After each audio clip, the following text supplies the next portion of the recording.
for next year? Like, are we more excited about next year not knowing who the quarterback is going to be moving forward as well? But when you have these coaches, when you have a Mike Tomlin, like what you know about next year is while you don't have the answer to that question about who the quarterback's going to be, you know you're going to be in it. And that's the thing. So if you're a Steelers fan and they win Sunday and lose in the first round, or even if they lose Sunday, are you going to be able to step back and honestly say it was the head coach's fault? Like, that's the part I don't get to, right? Like, how is it something Mike Tomlin is doing that is preventing them from winning these playoff games? That's the part I can't connect with. John Harbaugh and Mike Tomlin want to win a Super Bowl much worse than their fans do. Like, that's a fact. Right. They live, eat, sleep, and breathe it. So it frustrates them much more that they haven't been able to get it. They have, but like lately haven't been able to get it done. So I would caution the fans of these teams, like, be careful what you wish for. Because you see these teams that go through coaches every 2 or 3 years and are constantly picking in the top 5 and not having these conversations come December and January. I don't think anyone would argue Mike Tomlin is a phenomenal head coach. Agreed. And wherever he lands, whether he stays with the Steelers or moves on, he'll have success, okay? I think everyone understands that. But sometimes there might be something to having a fresh start so that he can reset his mindset. Or the Steelers. Now, I don't think the grass is always greener. Who are you going to get that can do what he's done with less?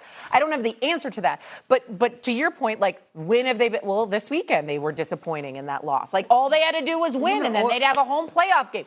It was now that's DK Metcalf. Yeah, they're disappointed. They lost the game. They lost the game because they could not beat man coverage, and the guy who does that is DK Metcalf, who punched the guy. You know what I'm saying? Like, what are you supposed to do? Like, what is Mike Tomlin supposed to do? Is parachute down to the other side of the field and tackle his wide receiver before he goes out into the like, I'm not sure how he can do anything to stop that. Like, to quote an old Twitter proverb, you don't want to be outside. You want to be a Steelers team that goes outside and tries to think that the single life is better than what you got right now? Good luck to try to get something that is better than what you have with Mike Tomlin. If you are fine with having 4, 5, 6 bad years and rebuilding from scratch, if you want to be the Giants, if you want to be the Jets, if you want to be that for a few years and hope that it turns around, go ahead, be my guest. But right now you have a guy who's going to put you in the playoff conversation every single year. I don't know why you act like you're ungrateful because you have that. And I don't think the Steelers are going to, they're not going to let Mike Tomlin go. They're not going to fire Mike Tomlin. They're going to remain with him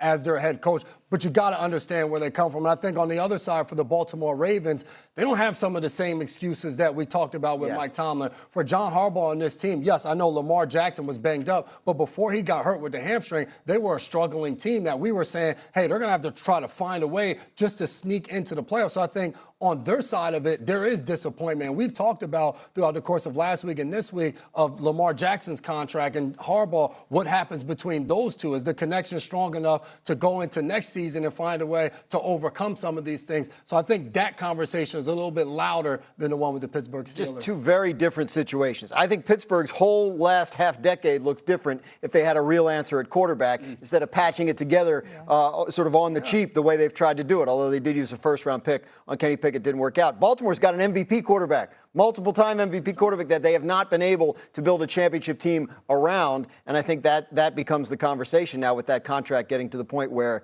it's time to either extend or not extend. He's had a tough year, obviously, with injuries and whatnot. Coming up after the break.